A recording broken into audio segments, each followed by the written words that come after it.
To what shall we compare? The kingdom of Jesus, not a seed. It's small, it's sown, it's tended and grown, and it's sturdy in you and me. Its branches never break, and its fruit never withers. But His kingdom is not of this world or of any kingdom whose ruler's face is on a penny. He comes to make all things bright, put a new wine in us. 가장 압축적으로 복음과 기쁜 소식이 뭔지를 이렇게 드러낼 수 있는 그런 제목을 잡아왔어요. 우리 같이 한번 읽어볼까요? 구주 예수님이 왕이신 하나님 나라가 기쁜 소식. 시작. 구주 예수님이 왕이신 하나님 나라가 기쁜 소식. 그러니까 예수님이 우리의 구원자가 되셔가지고 우리를 구출하시고 사신 다음에 우리의 왕이 되셔가지고 우리를 다스리시고 돌보시고 함께 하시고, 이게 이제 우리에게 기쁜 소식 복음입니다. 그래서 이제 오늘은 천당 복음에서 하나님 나라의 복음으로라는 제목 가지고 우리 말씀 2절 같이 읽습니다. 말씀 2절 같이 읽죠. 시작.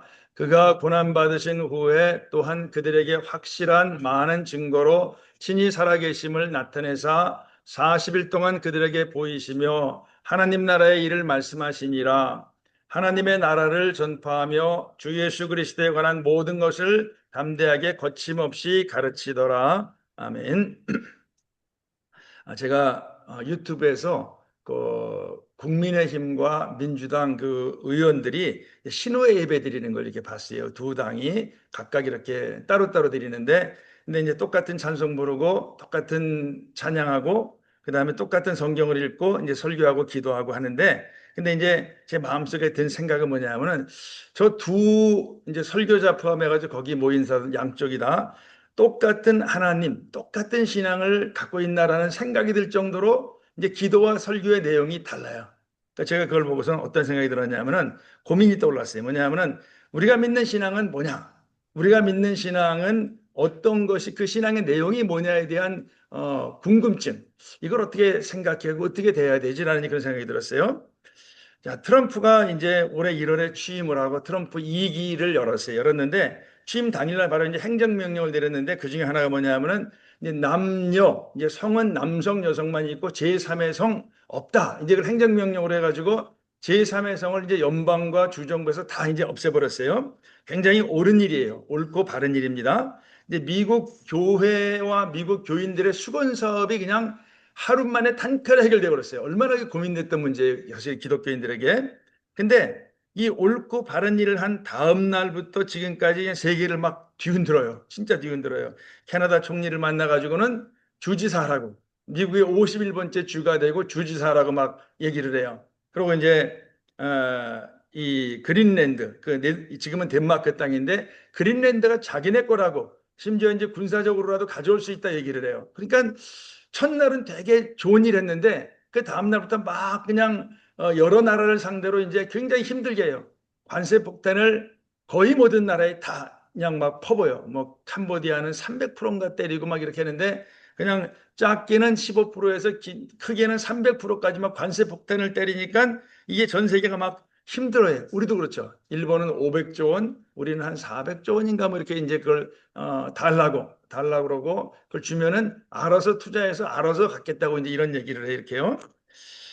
그리고 이제 최근에 그 트럼프의 젊은 그 측근 실세죠, 찰리 커크가 이제 총격으로 사망을 하는데, 하여튼 이렇게 트럼프의 배경에는 뭐냐면은 이런 미국 교회, 미국 기독교가 아주 깊이 관여되어 있고 그 안에 있는 거를 우리는 이제 뭐 이 찰리 커크 예를 통해서도 그렇고 많은 경우에 봅니다. 자, 그러면 이제 똑같은 질문이 들어요. 트럼프, 그리고 이제 트럼프를 지지하는 미국 교회가 믿는 신앙은 뭔가? 이제 앞에 그 제3의 성을 없앤 건 맞는데, 이렇게 전 세계를 상대로 막 그냥 거칠게 몰아붙이고 저 땅도 우리 거라 그러고, 캐나다 보고 우리나라 캐나다 총리를 만나가지고 51번째 주지사라 그러고, 이거는 이제 사랑과 공의와 화평의 평화의 하나님을 믿는 건지 참 이게 막 궁금증이 드는 그런 거예요. 그러니까 첫날은 잘했는데 그 다음 날부터 지금까지 벌어진 일은 굉장히 우리한테 혼란을 줘요. 자, 그래서 우리는 지금 이제 예수님이 우리한테 주신 성경적인 신앙, 이제 압축한 복음이죠. 복음이 무엇인지에 대해 가지고 진지하게 고민을 해야 되는 그런 이제 상황에 우리가 있는 것을 보게 됩니다. 그러니까 이제 기독교의 정체성이 뭐냐, 기독교가 뭐냐, 뭐를 믿냐, 이거를 고민하지 않을 수가 없어요. 자, 진정한 신앙이 뭔지를 놓고 이제 진지하게 늘 고민하라고 예수님이 이미 진정한 신앙, 참된 복음에 대해서 여러 가지 답을 주셨어요. 그 중에 하나는 이런 거예요. 뭐가 진짜 신앙이냐? 뭐가 복음이냐? 이제 이렇게 그 기준을 주셨는데 첫 번째는 뭐냐 하면은 참된 복음에는 좋은 열매, 아름다운 열매가 맺혀요. 좋은 열매, 아름다운 열매, 그 다음에 선한 열매, 거룩한 열매, 의로운 열매. 그러니까 이런 좋은 열매가 맺혀요. 예수님께서 마태복음 7장 16절을 비롯해 가지고 아주 진짜 신앙이 뭐냐를 분간할 수 있는 확실한 근거를 줬어요. 우리 같이 한번 읽어보죠. 그들의 열매로 그들을 알지니. 시작. 그들의 열매로 그들을 알지니. 그러니까 진짜 신앙 참된 복음에는 열매가 있다는 거예요. 좋은 열매. 좋은 열매 맺지 않으면은 그냥 놔두시는 게 아니라 나무마다 찍혀 불에 던져지라. 그냥 찍어가지고 불에 던지신다는 거예요. 그러니까 좋은 열매는 진짜 신앙 참된 복음에 필수적으로 나타나는 거라는 것을 예수님 얘기하세요.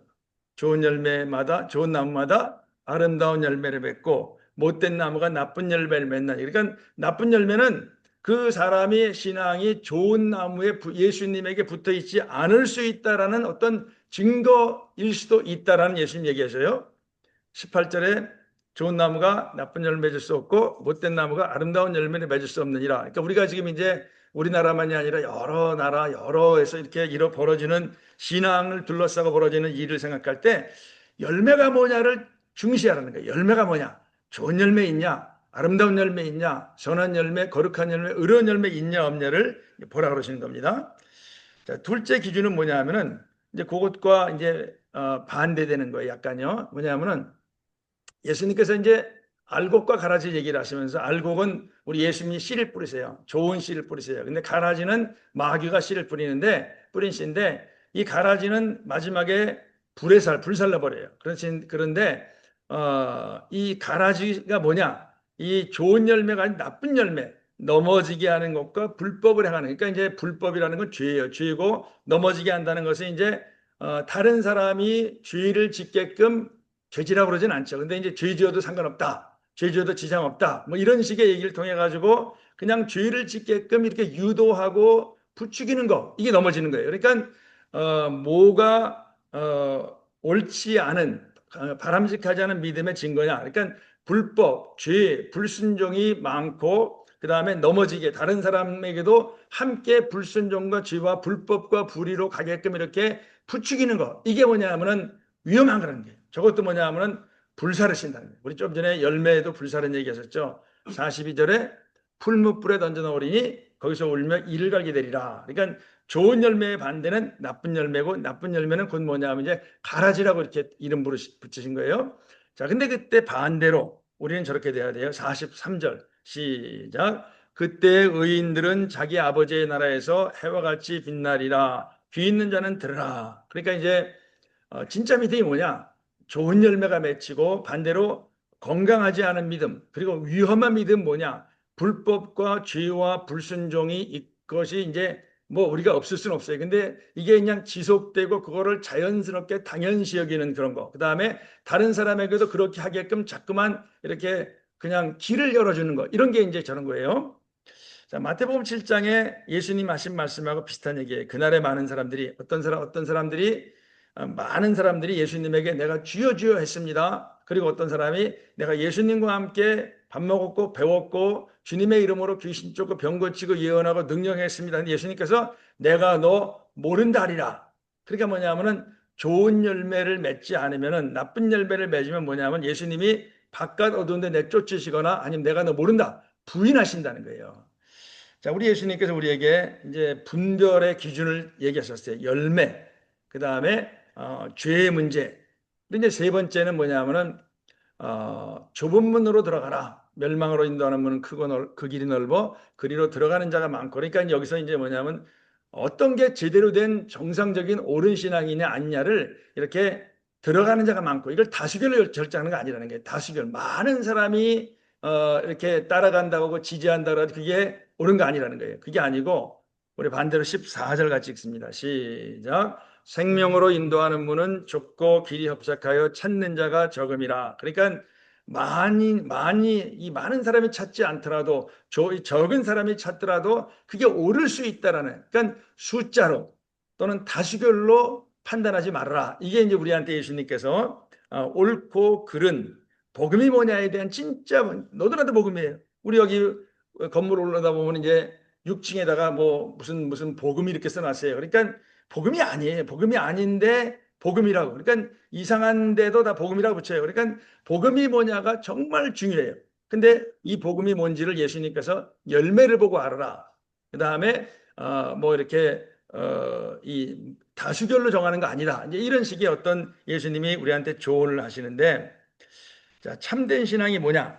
진짜 복음이 뭐냐? 어느 시대에나 항상 고민거리였어요. 고민거리 아니었던 시절이 없어요. 왜 그러냐 하면은 지금부터 한 8, 90년 전에 우리나라의 신사참배가 막 압박이 가해졌어요. 그때 이제 한 절대 다수의 교회와 신자들은 그걸 따라가요. 이제 이렇게 이제 일본 사람들이 구실을 줘요. 이건 문화현상이야. 이거는 풍속이야. 그러니까 해도 돼. 이래가지고, 그리고 또 우리도 니네 위의 권세잖아. 복종해. 그래가지고 다수의 교회들이 이제 따라가요. 근데 소수, 아주 소수, 이제 주기철 목사님이나 손양원 목사님 이런 분들을 비롯해가지고 아주 소수만이 이게 진짜 신앙, 진짜 복음 맞냐라고 고민하면서 거절을 해요. 그러니까 항상 뭐냐면 진정한 신앙과 복음에 대한 문제는 어느 시대나 있어요. 그때만 있는 거 아니고 옛날에만 있는 거 아니고. 근데 비슷한 시기에 이제 우리나라 신사참배 문제로 고민하던 시기에 독일의 복음주의 교회, 독일 교회 다수는 히틀러가 그냥 이 독일 사람들에게 하나님이 내려주신 축복이라고 여겨요. 그러니까 그리고 절대 다수의 교회가 이제 독일 교회가 히틀러를 지지합니다. 아주 소수만 고민해요. 그러니까 아까 말했듯이 좁은 길로 가는 사람들이 많지는 않지만 좁은 길로 가는 것이 항상 그 사람들에게 고민이 있다는 것을 얘기를 해줘요. 자, 그로부터 한 100년 전에 19세기, 18세기에는 서구 기독교 국가에게 이런 고민이 있었는데 고민인지도 모르고 그 다수의 사람들이 지내요. 뭐냐면은 이제 노예제도가 있었어요. 노예를 막 아프리카에 사오다가 조금 병들면 바다에 버려요. 그리고 이제 노예를 갖다가 이제 이렇게 사고 팔고 그래요. 그러니까 노예제도, 인종차별, 그다음에 식민지, 그냥 뭐 저 아프리카, 아시아, 남미 같은 데 가가지고 이제 막 그 이렇게 그냥 거기 있는 사람들을 힘들게 하죠. 괴롭히고 거기 거 뺏어 그래요. 자, 그러면서도 이제 뭐냐면은 다수의 사람들은 교회가 제공한 어떤 논리가 있어요. 흑인은 우리 백인들을 위해서 하나님이 준비해 주신 축복이다. 그래가지고 흑인들을 사람으로 보지 않고 이제 노예에 대한 그런 신학이 이렇게 퍼져가지고 사람들이 별로 고민 안 해요. 그냥 좋은 거다. 그러니까 우리 마치 청소기 있으면 집안에 일하기 편하잖아요. 그런 것처럼 노예는 백인들을 축복하시는 하나님의 뜻이다. 이렇게 해버려요. 그러니까 뭐냐면은 어느 시대에나 진짜 고민거리가 있었는데 고민한 사람이 있고 고민 안 한 사람이 있다는 거예요. 자, 근데 이런 고민은 그로부터 거슬러 올라가 가지고 이제 종교개혁의 문을 연 루터 자신도 이런 신앙상의 복음이 뭐냐, 신앙이 뭐냐에 대해서 혼란을 겪어요. 무슨 얘기냐면은 이제 루터가 이제 오직 말씀, 오직 예수님 그래가지고 이제 종교개혁을 시작했는데 루터가 이제 이런 청을 받아요. 뭐냐면은 그 헤센이라고 하는 그 지역에 필리비스라고 하는 왕이 있는데 이 사람이 이제 이 루터와 종교개혁자들의 이제 뒷배가 되죠. 힘이 돼주는 거예요. 근데 이 사람이 그냥 자기보다 18살 어린 어떤 10대 소녀를 좋아해요.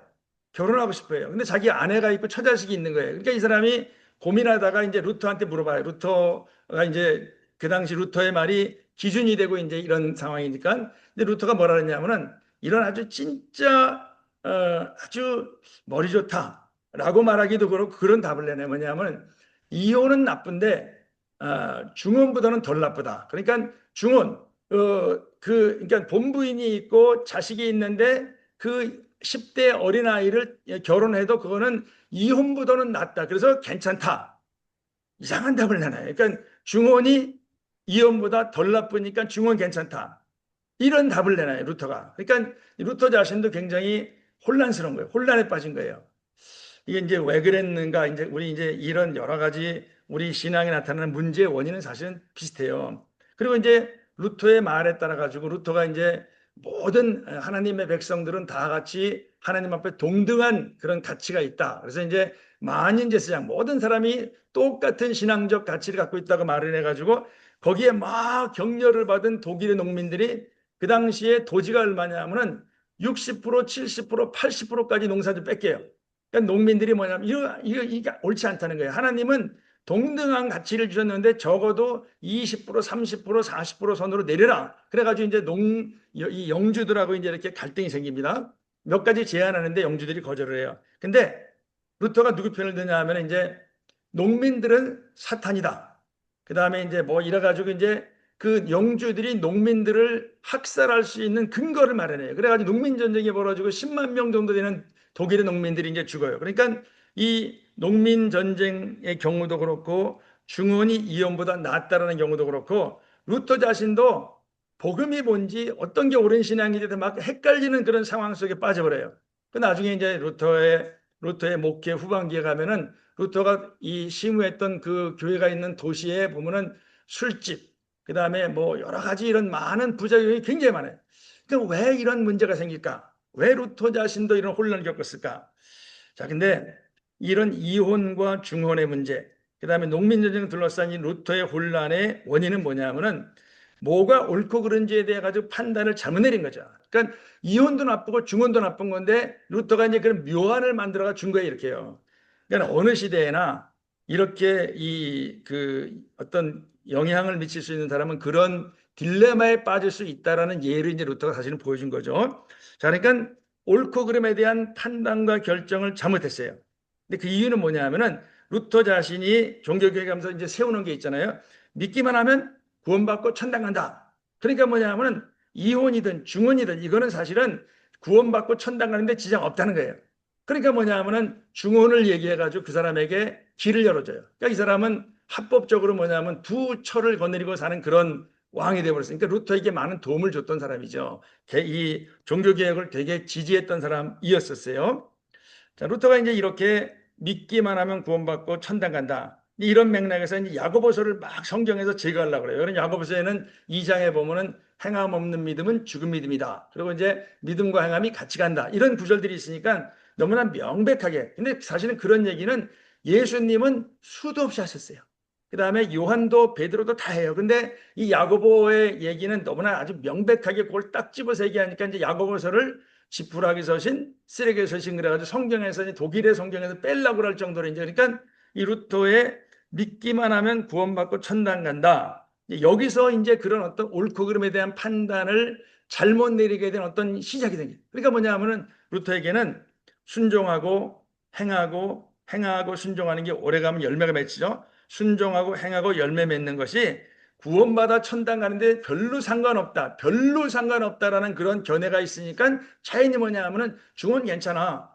그 영주가 만약에 천국 가고 지옥 가는 상황이 거기서 갈라진다 그러면 뭔가 옳은 얘기를 해줘야 되는데 성경에 말은 들었는데 거기서 그냥 이렇게 상황에 이제 따라가지고 그렇게 해버렸어요. 그러니까 이제 자기 생각대로 자기 좋은 대로 선택하고 결정할 수 있는 그러니까 지금 미국의 침례교와 순복음 빼놓고는 미국 교단이 전부 다 이제 동성 결혼을 이렇게 찬성하는 쪽으로 갔죠. 그러니까 자기 생각, 자기 판단, 자기 좋은 대로 선택하고 결정할 수 있는 문을 사실은 이제 이미 루터 시대에 열어놓은 거예요. 루터가 종교개혁하면서 그냥 믿기만 하면 되니까 그냥 선택하는 것은 아까 처음에 말했던 그런 트럼프가 했던 옳은 일도 있고 그런 일도 있고 그 다음에 국힘당과 민주당이 이렇게 다 믿는 사람들이 예배를 드리는데 거기서 오가는 내용이나 기도나 설교는 보면은 전혀 다른 생각을 갖고 있어요. 그러니까 뭐냐면 내가 선택할 수 있고 내 생각대로 내 판단대로 내가 선택할 수 있는 길이 개신교회는 처음부터 열린 거예요. 믿기만 하면 그 공통점만 있으면 나머지 괜찮다는 거예요. 그러니까 이제 이 우리 개신교가 겪은 뭐 노예 문제, 그 다음에 식민지 문제, 동성결혼 문제, 우리 신사참배 문제 이런 것들이 원인은 이제 루터가 겪은 그런 혼란의 원인과 비슷한 거예요. 그냥 믿기만 하면 된다. 그 다음에 옳고 그름은 중요하지만 뭐 복을 받고 안 받고는 중요하지만 그게 아주 치명적이고 중요한 건 아니다. 이런 데서 이제 뭐냐면은 순종과 불순종이 중요치 않고 동시에 옳고 그름도 절대적으로 중요한 거 아니다. 그러니까 선택할 수 있다는 거예요. 문제는 이거예요. 뭐냐면은 하나님 앞에 갔는데 하나님 나는 21세기 한국의 장로교회를 다녔어요. 그다음에 어떤 사람은 또 반대로 이제 장로교와 여러 가지로 다른 게 뭐냐면 감리교예요. 하나님 저는 뭐 감리교회 다녔고 순봉에 다녔어요. 그러면 하나님은 그거를 감안해서 판단하시니 아니에요. 하나님은 오직 하나의 기준을 갖고 계시고 복음은 딱 하나예요. 하나인데 이제 각자가 자기의 처지와 상황에 따라 가지고 이제 이렇게 막 여러 가지를 선택을 하는 거죠. 자, 최근에 이제 특검을 하면서 이제 윤석열 전 대통령하고 이제 그 이런 이 요거는 이제 홍준표 씨가 이제 저런 얘기를 했는데 이제 통일교 12만 명, 11만 명, 12만 명, 신천지 10만 명, 정광훈 세력 등을 합치면 이게 홍준표가 한 얘기예요. 전 얘기는 3년 전에 됐고 5년 전에 됐던 얘기 계속 나온 얘기예요. 근데 그 당은 유사 종교 집단 교주들에게 지배당한 정당이나 다름없다. 그러니까 통일교나 신천지는 뭐냐면은 이 문선명이나 이만희 같은 인간들이 예수님이 뭔가 불완전하시고 부족하셔가지고 자기들이 왔다는 거예요. 완성하러 왔다는 거예요. 그리고 이제 이번에 특검 가가지고 한학자 씨가 특검한테 이런 얘기를 주로 했대요. 자기가 독생녀라고. 저는 그 얘기를 이렇게 듣는 순간에 정말 미쳤구나, 미쳤고 뭐라 그러냐면은 6.25가 나와서 유엔군이 16개국이 와서 도운 것도 독생녀인 자기를 도와주려고 왔다는 거예요. 진짜 그거를 갖다가 특검 앞에서 설교를 하고 이게 설득을 하는 거예요. 그러니까 근데 기독교는 통일교, 신천지 이런 사람들하고 무속 이런 사람들하고 어울릴 수 없는 거예요. 왜 그러냐 하면은 하나님이 그러시잖아요. 우리에게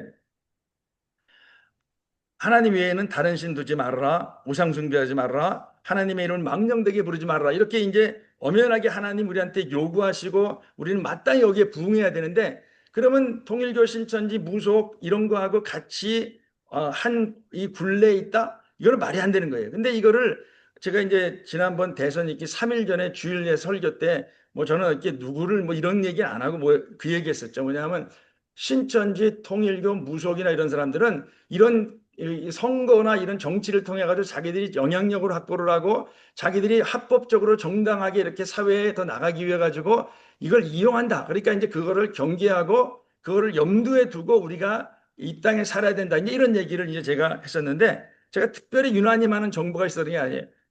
홍준표 씨를 비롯해 가지고 그 당 안에서도 그렇고 그다음에 CBS를 비롯한 이런 방송들도 전부 다 저런 얘기 이미 그때 나온 얘기들이에요. 근데 문제는 뭐냐면은 지난 3년 동안 우리나라 교회가 저런 심각한 문제에 대해 가지고 침묵하거나 무대응해요. 지금도 무대응해요.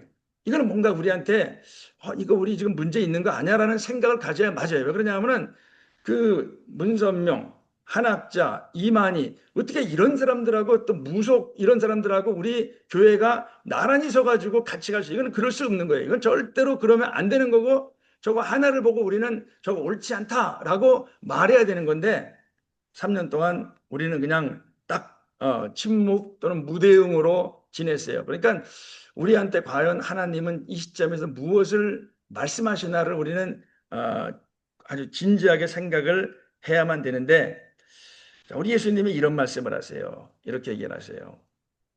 같이 읽죠. 시작. 어찌하여 옳은 것을 스스로 판단하지 아니하느냐. 예수님 우리가 뭐가 옳은지 그른지를 판단하는 거예요. 뭐가 옳은지 그른지, 뭐가 하나님이 원하시는 신앙이고 무엇이 복음인지, 복음, 기쁜 소식, 좋은 소식, 아름다운 소식이 뭔지를 스스로 판단하는 거예요. 스스로 판단하는 얘기는 뭐냐면은 누구한테 그냥 이렇게 막 그냥 이렇게 강요되거나 주입되거나 수동적으로 무조건 받아들이지 말고 하나님의 말씀에 근거해서 뭐가 옳은 건지 그런 건지를 판단하는 겁니다. 자, 이 병사가 우리 총을 쏠 때 이제 저렇게 써요. 앞에 있는 게 간음자고 뒤에가 간음새인데 두 개를 맞춰가지고 앞에 이제 표적을 맞춰. 그러니까 간음새와 간음자가 있어야지 표적에 정확하게 들어가요. 정확하게 들어갈 수 있는데 자, 그러면 우리 믿는 사람들에게 우리 이제 죄라는 말이 뭐냐면 하마르티아인데 하마르티아가 뭐냐면 표적을 맞추지 못하다예요. 표적과 목표를 맞추지 못하는 게 죄인데 그럼 우리는 어떻게 해야지 저렇게 총을 쏠 때는 간음자와 간음자가 있듯이 우리는 무엇을 통해 가지고 표적, 예수님, 그 다음에 영원한 나라, 그분의 임재 어떻게 이런 표적을 맞출 수 있을까? 이게 이제 우리들한테 주신 숙제인데 자, 하루 우리 주님께서 우리들에게 이렇게 얘기하세요. 뭐냐면 내가 한 그 말이 첫째는 말씀이에요. 그러니까 말씀에 있으면 믿는 거고 말씀이 없으면 안 믿는 거예요. 그 다음에 말씀이 아니라고 하면 아닌 거예요. 이게 이제 우리들한테 주신 진짜 복된 믿음이죠. 자, 우리 같이 한번 읽죠. 내가 한 그 말이 시작. 내가 한 그 말이 마지막 날에 그를 심판하리라. 그러니까 예수님 말씀이 마지막 날에 판단하시는 기준이라는 거예요. 뭐 내가 19세기, 20세기, 10세기, 그러니까 시대도 아니고 시기도 아니고 나라도 아니고 교단도 아니고 내 취향도 아니고 아무것도 아니고 오직 예수님 말씀. 그러니까 예수님에게는 교단, 교파, 시기, 지역 상관없다는 거예요. 오직 예수님 말씀이 마지막 날에 그를 심판하리라. 마지막 날에 우리 예수님이 심판하시는데 기준은 뭐냐? 예수님 말씀. 잠언 29장에 묵시가 없으면 백성이 방자에 행하거든요. 이제 묵시는 하나님의 계시된 말씀이에요. 그러니까 말씀이 없으면 백성이 방자해져요. 그냥 자기 마음대로. 그러니까 지금 막 이렇게 동성애를 둘러싼 이제 이런 서구 사회의 혼란들, 그다음에 미국 교회가 일정 동조한 많은 이제 그런 경우도 있고 이렇게. 근데 저게 뭐냐면 말씀을 따르지 않는 거예요. 말씀을 따르지 않고 그냥 사람들의 요구, 세상의 풍조 이런 걸 따라가지고 가다 보니까 결국 이렇게 망하는 길. 이제 성경 로마서 1장 등등에 보면은 하나님 말씀하고 이렇게 어긋나고 심하게 어긋나고 지속적으로 어긋나면은 반드시 하나님과 관계 문제가 생긴다고 말씀하셨는데 방지해진 거예요. 그러니까 우리는 뭐냐면 말씀이 뭐가 참다운 복음이냐, 진짜 복음이냐, 진신앙이냐를 판단하는 기준이라는 거예요. 교리도 아니고 전통도 아니고 내가 원하는 내가 취향도 아니고 오직 예수님의 말씀. 자, 그러니까 예수님이 그러시는 거예요. 아들을 믿는 자에게는 영생이 있고 아들에게 순종하지 아니하는 자. 그러니까 아들이 뭐예요? 기준 되시는 거예요. 예수님이 말씀, 우리에게 믿음이 뭐냐, 신앙이 뭐냐, 복음이 뭐냐를 주셨는데 그 말씀을 따르지 않으면, 그 말씀에 순종하지 아니하면 영생을 보지 못하고 도리어 하나님의 진노가 그 위에 머물러 있느니라. 그러니까 믿고 순종하는 것이 하나님 우리에게 주신 믿음이라는 거예요. 주신 말씀을 따라가지고 로마서 1장과 로마서 끝장에 믿어 순종하게 하려고 바울이 자기 사역의 목적이 그냥 믿게만 하는 게 아니라는 거예요. 그냥 나 하나님 믿어라 그러냐 믿어서 순종하게 하려는 것이 이제 바울의 신앙 사역의 목적이라고 로마서 1장과 끝에 제일 끝에 얘기해요. 그러니까 뭐냐면은 저거는 하나님 말씀을 따라야지 사람의 계명이나 전통 사람이 만든 거는 손때가 타거나 아니면은 그 사람의 어떤 한계가 있어가지고 잘못된 게 나올 수 있다는 거예요. 한 예를 보면 뭐냐면은 1800년대째 우리나라의 제사 문제를 둘러싸고 한 30만 명의 사람들이 순교했어요. 카톨릭이. 그런데 이제 일본 사람들이 2차 대전에 참전하면서 이제 이탈리아하고 이제 가까워졌죠. 그래서 이탈리아를 통해 가지고 이제 로마에다가 이제 로비를 해요. 그래가지고 제사가 이제는 괜찮다는 거예요. 그러니까 지금 가톨릭의 제사의 문을 갖다가 뭐냐 하면 일본이 신사참배를 우리나라에 이렇게 퍼뜨리기 위해 가지고 그런 목적을 가지고 이제 자기들이 정치적으로 해결한 거예요. 이렇게요. 그러니까 이건 뭐냐 하면 사람의 판단이라는 것은 상황에 따라 가지고 유불리에 따라 가지고 막 바뀌어요.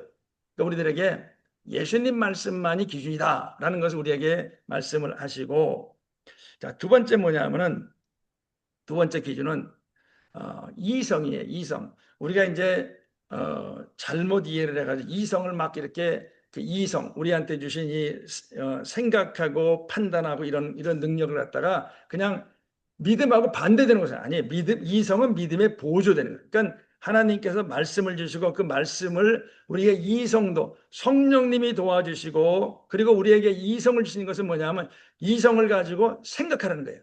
이것이 옳으냐 그러냐 뭐가 진짜 복음이냐 생각 안 하면 뭐냐면은 신사참배에 나도 모르게 참여해버렸어요. 옛날에 우리나라 100년 전의 사람들이. 그러면은 우리 목사님이 우리 교단이 갔어요. 그게 괜찮아요. 아니에요. 예수님 뭐라 하시냐면은 소경된 인도자 따르는 사람들은 소경 인도자하고 똑같은 길 간다는 거예요. 그러니까 우리 각자가 다 뭐냐면은 판단하고 분별해야 될 의무와 책임이 있어요.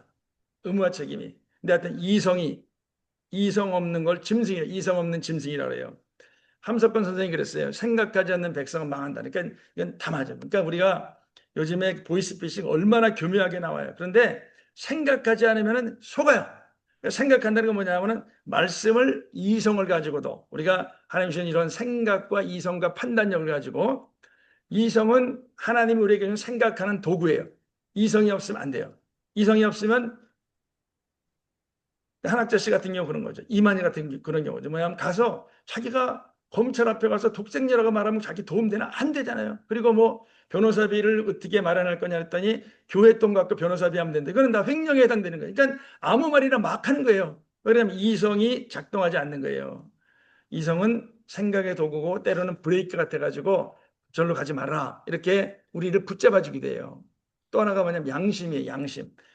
선한 양심, 선한 양심. 이제 우리 주님께서 우리에게 예수님이 된 다음에 악한 양심을 버리고 선한 양심을 따르라, 선한 양심을 추구하라 이렇게 권해요. 그러니까 선한 양심은 뭐냐면은 우리가 저것이 옳은지 그른지를 판단하고 분별할 수 있는 바탕이 되는 거예요. 그러니까 이성과 양심이 하나님의 말씀이 주도하고 이성과 양심이 성령의 도우심 받아가지고 뭐가 진짜 신앙이냐 복음이냐를 생각하자는 뭐냐면은 그냥 따라가다 보면은 자기도 모르게 잘못된 길로 가버려요. 그러면 이제 뭐냐면은 마지막에 돌이킬 수 없는 그런 경우예요. 자, 이 그림 한번 다시 보세요. 간음자와 간음새 같으면 절대로 표적을 못 맞춰요. 말씀과 이성과 양심과 성령의 도우심이 없으면 우리는 올바른 길을, 올바른 선택을 할 수가 없어요. 자, 내비게이션 차를 잘못 이끌면은 그냥 영 엉뚱한 데 가서 그냥 멈춰버려요. 그러니까 제대로 예수님, 약속, 천국, 임재 여기에 가기까지 뭐냐면은 저런 간음자나 간음새의 내비게이션 같이 우리를 이끌 수 있는 우리 신앙을 이끄는 게 반드시 필요한데 자, 근데 이제 이런 말씀과 이성과 양심에 이끌어서 벗어나게 하고 잘못된 길로 이끌고 실패하게 만든 예가 많이 나와요. 발람의 교훈이 그렇죠. 발람의 교훈은 이제 우상의 제물을 먹어도 된다. 그래가지고 우상 숭배하고 친근하게 만들어버려요. 그런 다음에 우상에 참여하게 만들어버리고 나중에 뭡니까? 점점 더 섞이게 만들어가지고 결국 일탄하고 이탄하고 타락해가지고 우상 숭배자가 돼버리고 멸망으로 가요. 그러니까 처음에는 작은 거였지만 나중에는 크게 빗나가가지고 나중에는 그냥 우상 숭배와 멸망의 길로 가는데 발람의 경우는 쓰여요. 이게 이제 구약에 나온 사건인데 예수님께서 이 계시록의 7교회 가운데 2교회 말씀할 정도로 저런 양상은 계속 벌어지는 거예요. 그러니까 사소한 거라고 여기고 벗어나게 만들어요. 니골라당의 교훈도 그래요. 니골라는 예수님의 제자 가운데 하나인데 믿기만 하면은 영원히 구원된다. 그러니까 육체는 어차피 한계가 있으니까 그래서 이런 도덕적인 문제나 불순종이나 죄가 별 문제 아니다. 그러니까 이 발람의 교훈하고 좀 다르게 발람의 교훈은 우상 숭배와 관련된 거고 니골라당은 뭐냐면은 죄와 불순종에 대해서 이렇게 문을 열어버려요. 그러니까 예수님께서 발람의 교훈과 니골라당의 교훈을 아주 강력하게 경고하시고 따르지 말아라 그러시는 거예요. 그러니까 뭐든지 뭐냐면은 이제 이 개신교가 갖고 있는 지금 이제 아주 그 정말 안타까운 상황이 뭐냐면은 우리가 이제 그런 말이에요. 소비자 중심, 그러니까 수요자 중심. 그러니까 이 사람들이 그냥 거슬려 하고 싫어하는 말을 안 하고 좋아하는 말만 해야만 교회가 유지되고 부흥하고 성장하고 할 수 있는 그런 사실은 여건 속에 있어요. 그러니까 우리나라 교단이 뭐 500개가 넘는다. 문광부에 500개가 넘고 그다음에 우리 건물도 보더라도 누가 보면 그래요. 웬 건물에 교회가 3개나 있냐. 지금 아니지만 하여튼 그런 말 할 정도로 교회가 많다 보니까 그냥 사람들이 원하는 말에 따라갈 수밖에 없는 그렇게 해야지만 교회가 유지가 되고 그다음에 자라갈 수 있는 그런 어떤 그냥 분위기, 환경이 그래요. 그러니까 우리는 굉장히 지금 아주 위험한 시대에 살고 있는 거예요, 사실은. 왜냐하면 개신교 500년 역사에 보면 루터, 칼빈으로부터 시작해가지고 그런 혼란이 들어올 수 있는 여지가 있었고 그다음에 점점 더 뭐냐면 개신교가 이렇게 교단이 많아지고 교회가 많아지면서 뭐가 옳은지 그른지에 대한 판단은 아예 멈춰버린 채 오래지는 거예요. 수십 년 오랫동안 이제 우리도 사실은 신사참배 이후로 옳고 그름에 대한 판단은 그냥 다 버렸어요. 그거 상관 안 해요. 근데 너무 오랫동안 무엇이 옳은지 그런지 생각 안 하면 아예 그 능력이 없어져 버려요. 우리 그러잖아요. 용불용설이라고 그러잖아요. 쓰면은 더 발전하는데 안 쓰면 퇴화한다는 것처럼 무엇이 옳은지 그런지에 대한 판단을 안 하고 수십 년을 살아. 그러면 눈에 뻔히 보이는데 중혼이 나쁘냐 이혼이 나쁘냐 이게 더 나빠 그러니까 중혼은 돼 이런 말도 안 되는 그런 이제 그 다음에 동성결혼도 마찬가지예요. 그냥 생각하다가 전혀 하나님의 뜻과 다른 선택을 하게끔 하는 게 뭐냐면 지금 우리 신앙 속에 있는 환경 속에 있는 그러니까 우리 되게 위험한 시대에 사는 거예요. 위험한 시대에 위험한 환경 속에 사는 건데 자 발람 니골라당 그 다음에 거짓 선지자 거짓 선생 이런 거를 이제 이런 어떤 표적에서 빗나가게 만드는 거라고 이제 성경이 얘기합니다. 자, 그런데 이제 이런 것들의 공통점이 있어요. 발람, 니고라당, 거짓 선지자, 사꾼, 이런 것들의 공통점이 있고, 공통적 결론 뭐냐면은, 우리 같이 한번 읽어볼까요? 노란 글씨만. 자기들을 사신 주를 부인하고, 시작. 자기들을 사신 주를 부인하고 임박한 멸망을 스스로 취하는 자들이라. 그리고 유다서 1장 4절 홀로, 시작. 홀로 하나이신 주제 곧 우리 주 예수 그리스도를 부인하는 자니라. 그러니까 저런 발람의 교훈, 니고라당, 거짓 선지자, 사꾼, 이런 것들의 공통점이 뭐냐면은 하나님과 예수님이 우리의 주인이시고 사신 거예요. 사셨다는 얘기는 소유주라는 얘기예요. 소유주고 주인이시고 주관자시고 주권자시고 왕이시고, 그러니까 예수님이 우리의 주인이시고 왕이시라는 사실을 부인하게 만들어, 이걸 희미하게 만들어버려. 이름은 놔두는데 실질적으로 예수님이 간섭하려고 그러시고, 예수님 명령하시면 나 상관없어요, 나 이미 구원받았잖아요 하면서 예수님 말씀을 그냥 이렇게 가려버려요. 그러니까 공통적인 뭐냐면은 예수님이 주인 되시고 주관자 되시고 주권자가 되시고 왕이신 것을 부인해요. 그리고 이제 홀로 하나이신 주제가 그거예요. 유일한 주권자이신 예수님을 부정합니다. 자, 저게 이제 저런 잘못된 신앙, 잘못된 복음에 공통적으로 나타나는 그런 현상이에요. 자, 저걸 누가 처음에 보여줬어요? 아담과 하와가 그랬잖아요.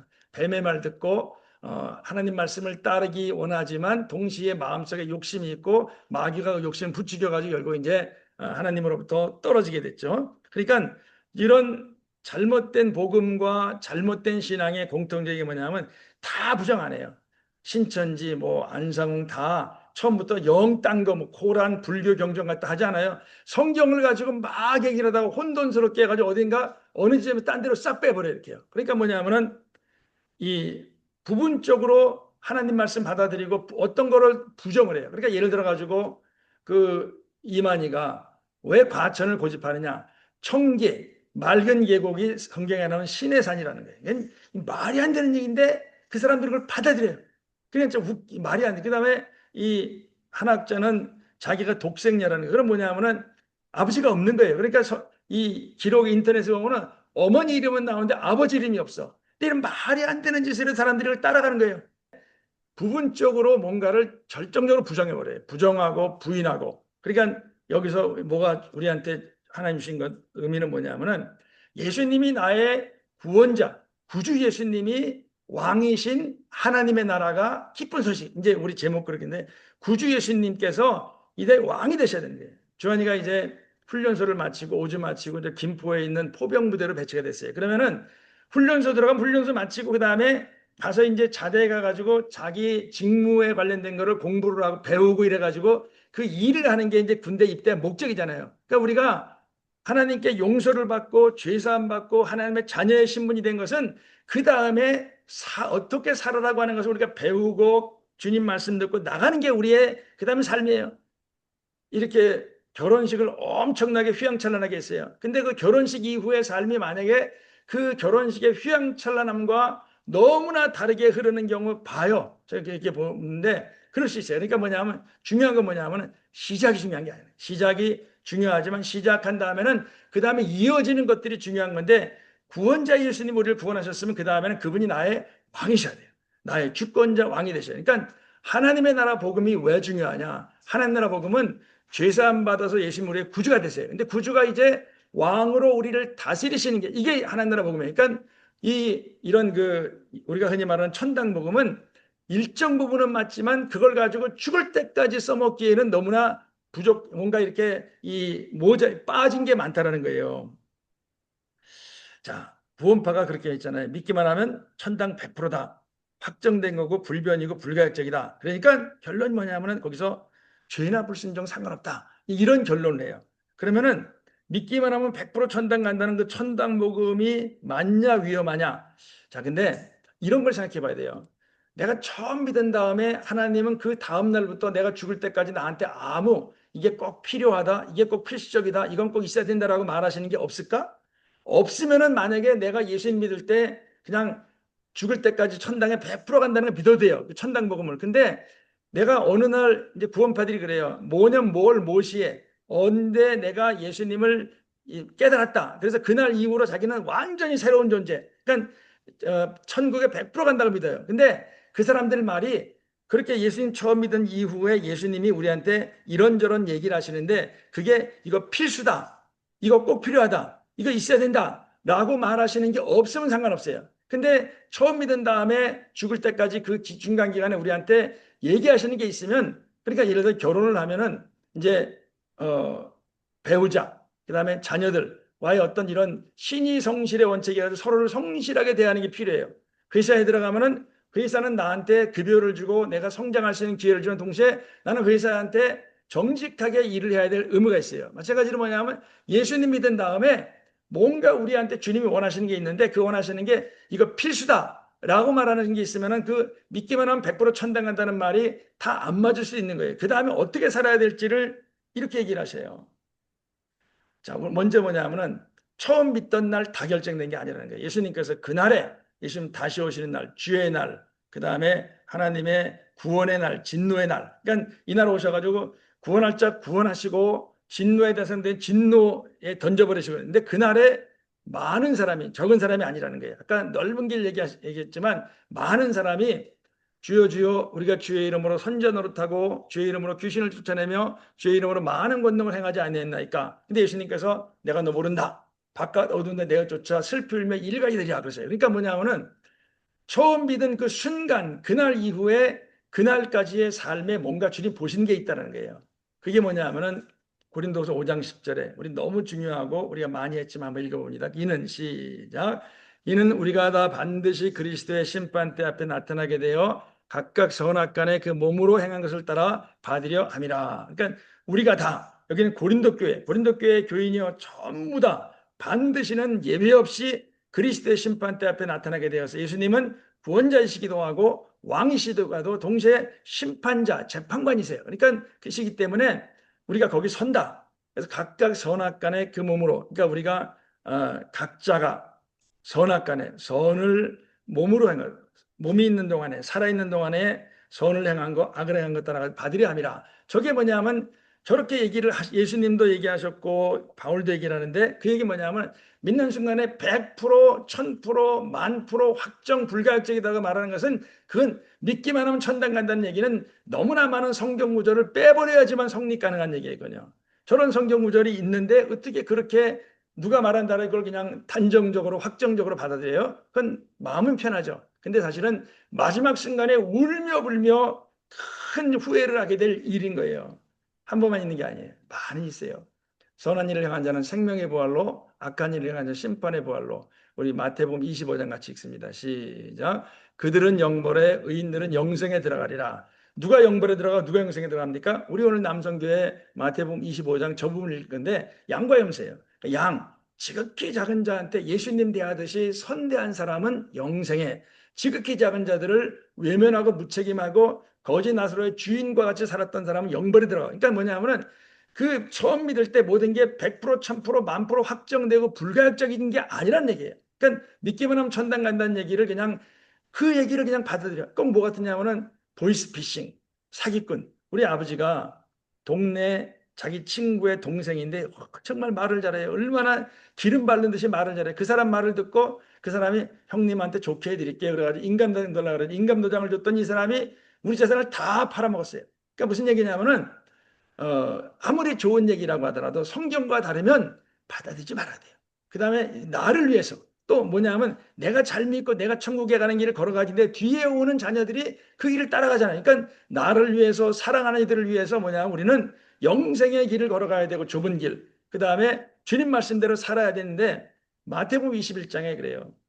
같이 읽죠. 하나님 나라를 시작. 하나님 나라를 너희는 빼앗기고 그 나라에 열매 맺는 백성이 받으리라. 그러니까 우리는 지금 나 옛날에 우리 믿었어. 그래서 안 뺏긴다는 거예요. 근데 뺏긴다는 거예요. 그리고 누가 받아요? 열매 맺는 사람이 받으리라. 열매가 뭐예요? 순종과 그 다음에 행함과 실천과 이런 것들이 쭉 뭐 한 여름 가을 지나면 겨우 이제 봄 여름 가을 지나면 가을에 추수하듯 열매가 맺히듯이 일정한 기간이 지난 다음에 열매가 맺힌다는 그러니까 날마다의 순종의 결과가 열매인 거예요. 그러면 열매가 없으면 뺏긴다 그러셨는데 그러면은 죄나 불순종해도 상관없다? 그 말이 틀린 거예요. 나 믿기만 하면 천당 100% 1000% 간다라고 하는 것은 그냥 그 사람이 가지고 있는 그 사람 주변에서 들려오는 꽹노래 같은 소리지, 그거는 절대로 주님의 뜻이 아니라는 거예요. 자, 한두 개가 아니에요. 불의한 자가 하나님의 나라를 유업으로 받지 못할 줄, 이렇게 불의라는 건 죄예요. 그러니까 죄가 지속되거나 자연스럽거나 당연하게 되거나 그럼 하나님 나라를 상속받지 못한다. 그러니까 미혹받지 말아라 해놓고서 거기다가 남색하는 자, 이게 동성애예요. 그냥 저렇게 성경이 있음에도 불구하고 저런 성경을 갖다가 그냥 다수의 사람들이 그냥 이렇게 나 믿었어 천국 가. 그러니까 그걸 또 교회가 용납을 해주고, 이거는 완전히 서로를 망치는 길인 거예요. 자, 로마서 1장과 16장 처음과 끝에 그래요. 믿어 순종하게 하나니, 시작. 믿어 순종하게 하나니. 그러니까 믿은 다음에 순종으로 나아가는 게 맞아요. 아이들이 뒤집었다 그래가지고 부모가 만족해? 아니죠. 뒤집으면은 기고, 긴 다음에 걷고, 건 다음에 뛰잖아요. 그러니까 마찬가지로 믿은 다음에는 순종하고 주님 말씀 듣고 주님의 나라 이 땅에 이루고, 이게 우리가 해야 될 일인 거예요. 아까 읽은 마태복음 3장 36절도 마찬가지죠. 자, 우리 이제 마무리를 할게요. 자, 우리 40일이 성경에 많이 나와요. 40일이. 어디가 40일이 나오죠? 이제 40일간 홍수가 나죠. 이 땅에 큰 홍수가. 그리고 또 어디 나오죠? 약속의 땅에 정탐꾼들이 40일 가요. 그리고 예수님이 광야에서 40일을 시험 받아요. 그러니까 굉장히 이렇게 우리한테 주는 이제 좀 무게감이 오는데, 자, 예수님이 이제 이렇게 하셔요. 40일 동안에. 처음에 광야에서 40일 금식하셨는데, 이제 마지막에 부활하신 다음에 친히 살아계심을 많은 증거로, 예수님은 우리 보고 그냥 믿으라고 그러지 않으시고 확실한 많은 증거로 우리한테 많은 증거를 주세요. 약속의 말씀이 증거로 바뀌어요. 기체가 액체가 되고 얼음이 되듯이 뭐냐면은 우리한테 많은 약속의 말씀을 주셔가지고 확실한 증거를 주시고 내가 살아있다라는 걸 우리한테 경험하기 원하시는데, 자, 40일이라고 하는 저 중요한 순간, 부활 이후 승천까지의 40일 동안에 뭐 하셨을까? 우리 같이 한번 읽어보죠. 마지막 줄 시작. 하나님 나라의 일을 말씀하시니라. 예수님은 저 소중한 40일 동안에 하나님 나라의 일을 말씀하셔요. 그러니까 성경은, 구약은 전부 다 보면 예수님을 써요. 구약, 율법과 선지자들과 시편은 나에 대하여. 그러니까 구약은 예수님에 대한 얘기예요. 신약은 당연히 그렇죠. 그러니까 성경은 예수님을 우리한테 가르쳐주고, 근데 그 성경의 지지를 받는 예수님 오셔가지고 뭘 말하시냐면 하나님 나라 얘기하세요. 12제자 모으시고도 하나님 나라 복음 얘기하시고, 그 다음에 사역하시면서 계속 하나님 나라, 천국, 이 같은 얘기예요. 유대인들에게는 이제 하나님이라는 이름을 경외하기 때문에 그걸 이제 하늘나라, 천국이라고 이렇게 바꿔 쓴 건데, 하나님 나라, 예수님 저 소중한 40일 동안에 하나님 나라 얘기하세요. 자, 근데 예수님만 그러신 게 아니에요. 바울은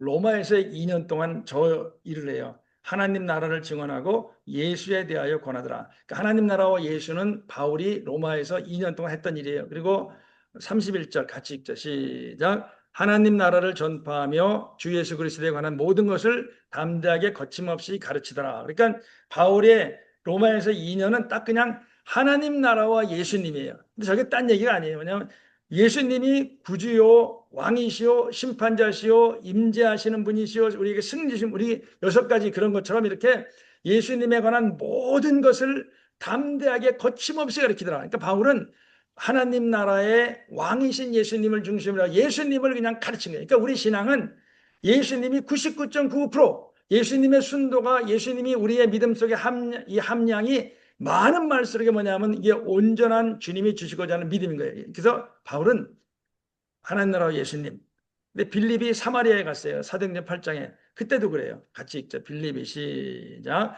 빌립이 하나님 나라와 및 예수 그리스도의 이름에 관하여 전도함을 그들이 믿고 남녀가 다 세례를 받으니. 그러니까 하나님 나라와 예수님이 우리한테 주신 하나님 주신 믿음인데, 자, 근데 이제 성경 우리한테 하나님 나라가 우리한테 왔다 그러세요. 왔다 그러고 하나님 나라는 너희 안에 있다 그러세요. 그러니까 우리 안에서 시작이 된 거예요. 우리 안에 오셔가지고 하나님의 나라, 나라라는 말을 딴 말 하나로 딱 바꾼다 그러면 뭐예요?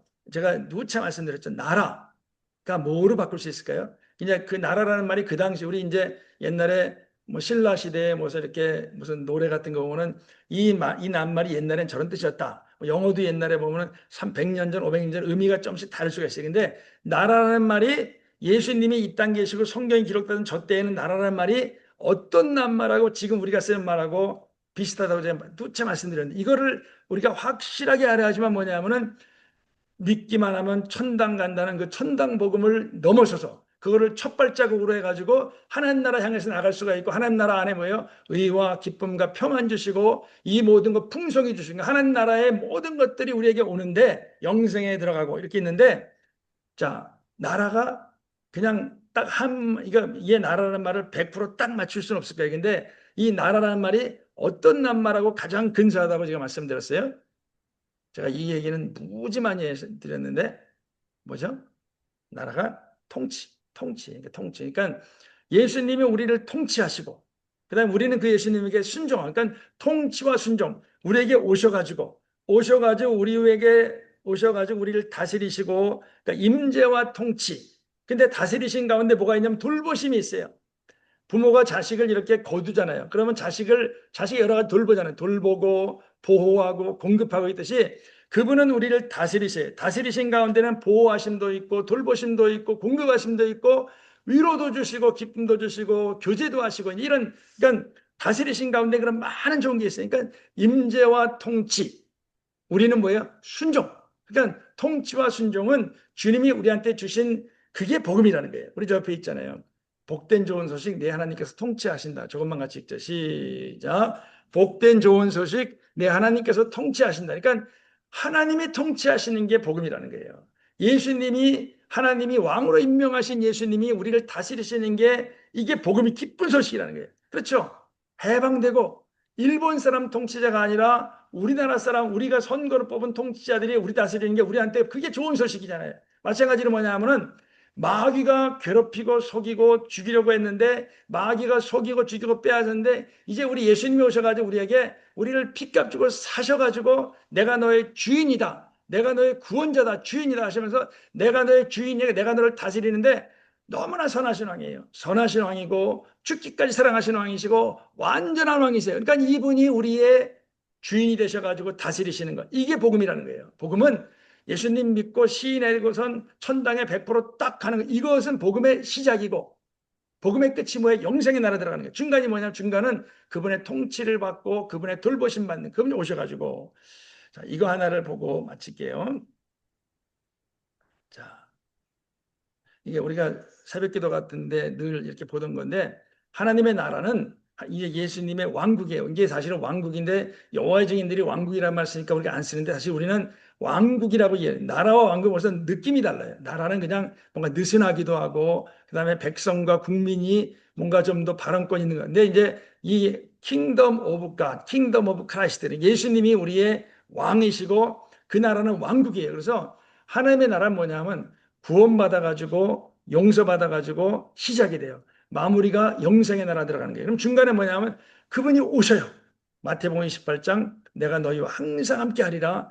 이제는 내가 산 거 아니고 내 안에 그리스도가 하신 거. 예수님이 내 마음속에 삶 속에 오셔가지고 임재하시고 통치하세요. 이 긴 과정에 예수님이 함께 하시는 게 복음이라는 거죠. 기쁜 소식이에요.